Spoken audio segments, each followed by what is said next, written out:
Satyabama Institute of Science and Technology, Chennai and Sriperumbudur.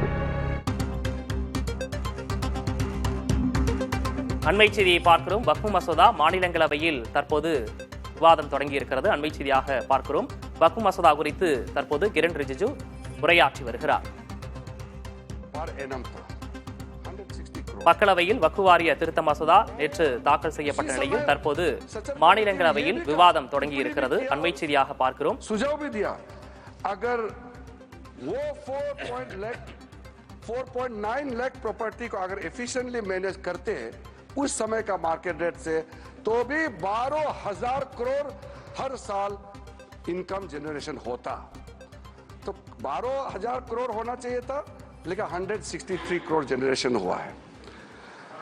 फिर उसके बाद में हम लोगों ने आकलन किया, आज का दिन में 8.72 लाख जो प्रॉपर्टी है इतना बढ़ गया, उसका तो हम हिसाब भी नहीं लगा सकता है. और मुझे हिसाब भी लगा के आंकड़े पेश नहीं करना चाहिए, क्योंकि मार्केट का अपना अपना एक फॉर्मूला होता है.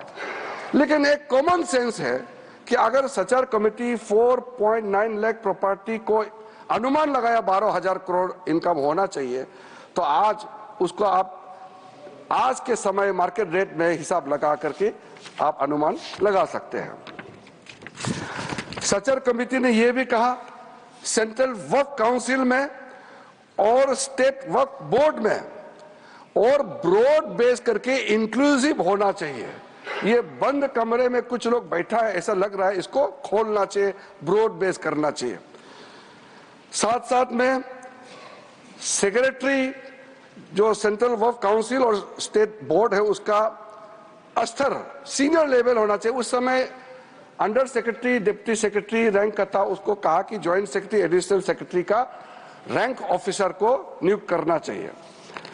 और साथ में सर बच्चों और महिलाएं के लिए மாநிலங்களவையில் தற்போது கிரண் ரிஜிஜு உரையாற்றி வருகிறார். தொடர்பான விவரங்களை வழங்குவதற்காக மூத்த செய்தியாளர் கணபதி இணைந்திருக்கிறார். கணபதி, நேற்றைய தினமே பார்த்தோம், மக்களவையில் தாக்கல் செய்யப்பட்ட பிறகு கிரண் ரிஜிஜு பல்வேறு விஷயங்களை முன் வச்சு பேசியிருந்தார். தற்போது என்ன பேசிட்டு இருக்கிறார்?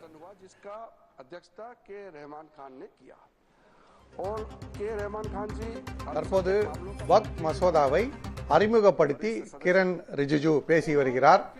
இந்த மசோதா எதற்காக கொண்டு வரப்படுகிறது, சட்ட திருத்தத்துக்கான காரணங்கள் என்ன, இதனால் என்ன பலன்கள் கிட்டும் போன்றவற்றை குறிப்பிடுகிறார்.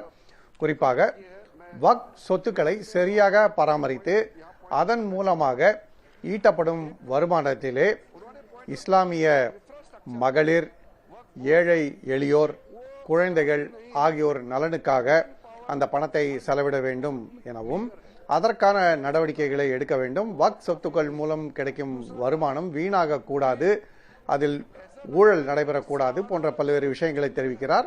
அதே போலவே நேற்று மக்களவையில் பேசிய போது கிரண் ரிஜிஜுவும் சரி, மற்ற பாஜக அதன் கூட்டணி கட்சிகளை சேர்ந்தவர்களும் சரி, வக்ஃப் சொத்து என்று பிறருடைய சொத்து மீது யாரும் அறிவிப்பு வெளியிட்டு அதன் காரணமாக பிரச்சனைகளை தவிர்ப்பதற்காகவும் நடவடிக்கைகள் எடுக்கப்படுகின்றன என தெரிவித்திருக்கிறார்கள். குறிப்பாக ஒரு சொத்துக்கு உரிமையாளர் மட்டுமே அதை வக்ஃப் என அறிவிக்க முடியும் என்பதை மீண்டும் மீண்டும் வலியுறுத்தினார்கள். தமிழ்நாடு உள்ளிட்ட பல்வேறு மாநிலங்களிலே இதனால் என்ன பிரச்சனைகள் ஏற்பட்டிருக்கின்றன என்பதையும் குறிப்பிட்டு பேசினார்கள். நேற்று மக்களவையிலே நீண்ட விவாதம், அதாவது பகல் 12 மணிக்கு சுமாருக்கு தொடங்கிய விவாதம் இரவு 2:30 மணி அளவிலே வாக்கெடுப்புடன் முடிவடைந்தது. நள்ளிரவு கடந்தும் விவாதம் நடைபெற்று அதன் பிறகு அதற்கு பதில், அதன் பிறகு வாக்கெடுப்பு என்று நடந்தது போலவே இன்று மாநிலங்களவையிலும் நடைபெறும் என எதிர்பார்க்கப்படுகிறது. ஏனென்றால் நாளை நாடாளுமன்ற பட்ஜெட் கூட்டத்தொடர் நிறைவு பெறுகிறது. ஆகவே இன்றைய தினமே இந்த மசோதாவை மாநிலங்களவையில் நிறைவேற்ற வேண்டும் என அரசு முனைப்புடன் செயல்பட்டு வருகிறது. அதே சமயத்திலே இந்தியா கூட்டணி உள்ளிட்ட எதிர்க்கட்சிகளை சேர்ந்தவர்கள் இந்த மசோதாவுக்கு மாநிலங்களவையிலே கடும் எதிர்ப்பு தெரிவிக்க திட்டமிட்டுள்ளனர்.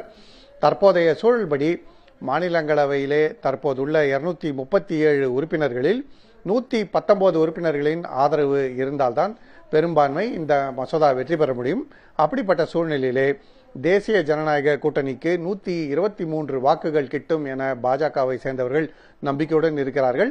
இதிலே பாரதிய ஜனதா கட்சியின் 98 வாக்குகள் அடக்கம். அதே சமயத்திலே இந்தியா கூட்டணி, அதாவது காங்கிரஸ் மற்றும் அதன் தோழமை கட்சிகளை சேர்ந்த 82 உறுப்பினர்கள் இந்த மசோதாவுக்கு எதிராக வாக்களிக்க இருக்கிறார்கள். காங்கிரஸ் கட்சியின் 27 வாக்குகள் தவிர திரிணாமுல் காங்கிரஸ் கட்சியின் 13 வாக்குகள், திமுகவின் 10 வாக்குகள் என பலரும் இந்த மசோதாவுக்கு எதிராக வாக்களிக்க இருக்கிறார்கள். மிகவும் குறிப்பாக பல சமயங்களிலே நடுநிலை வகித்த ஒய்எஸ்ஆர் காங்கிரசின் 7 உறுப்பினர்கள் இந்த மசோதாவுக்கு எதிராக வாக்களிக்க இருக்கிறார்கள்.